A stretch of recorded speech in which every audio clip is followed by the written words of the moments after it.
there are reasons such that there is a disbalance. That's the first thing. Second, there is someone who is actually inviting them or waiting for them, right? So these are the two major elements. And the third element that comes into play is they come here to showcase that they are there and they are the one those who take care of everything. So these are the three ingredients whenever an incarnation happens. The first is disbalance. So when there is a disbalance, if you trace back all the disbalances that have ever happened, that has ever happened in any kind of things that have happened, if you trace back its story, you will always see that they were always close to the God itself. And slowly they deviated or they got a curse or something, and that became the reason for the God to incarnate. So that's the most common way of understanding what we have been learning or listening for ages now. So the thing is, whenever, like that's what I was speaking about, is the love between Ram and Ravan. Means the God himself loves its creation so much that in order to do the balance, I will tell you in a very simplified way how to make people understand is when you cook food. I know like majority of the Indian culture, people don't do that, but generally they put a little bit on their hand and taste it, right? Why do you taste the food before even while you are cooking? Just to make sure the ingredient is correct, right? The salt and everything perfect. So in order to understand one thing, when an incarnation happens, what it does, the first thing it does is, it will take away certain karmic account from others. Already those who are existing in this realm.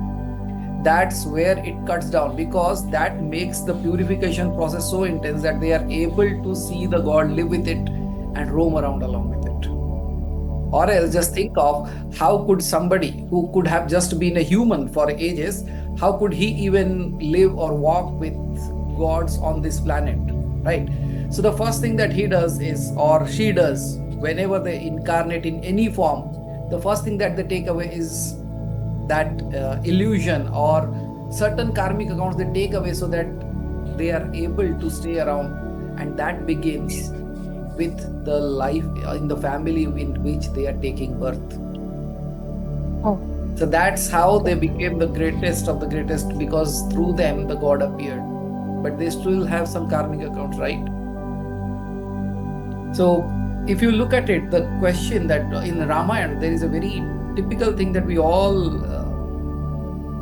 read, but we miss out. The thing is, when Ram was born in Dasharath's house, and everybody knew that, even he knew that he is going to do the yajna, and after that he got the incarnation himself in his home. Then when the incarnation was going away, why was he crying, and why he left his body in the distancing from Ram? That is the very major question that people keep on asking, right? That shows like, was he not enlightened? And if he was not enlightened, then how God came into his life? How he even could took birth in that part? The thing here to understand is, the moment Ram appeared in his life, that itself cleared all his karmic account, right?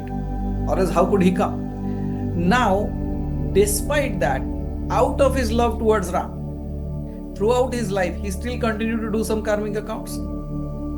How to close that? That small little amount of karmic account that was there, he cut it down through that pain, and he got liberated in that space. So it is quite difficult to even comprehend from a human mind that, oh, God आने के बाद भी इतना दुख मिलता है क्या? No, जिसे दुख दिखाई देता है वो तो मुक्त नहीं हुआ.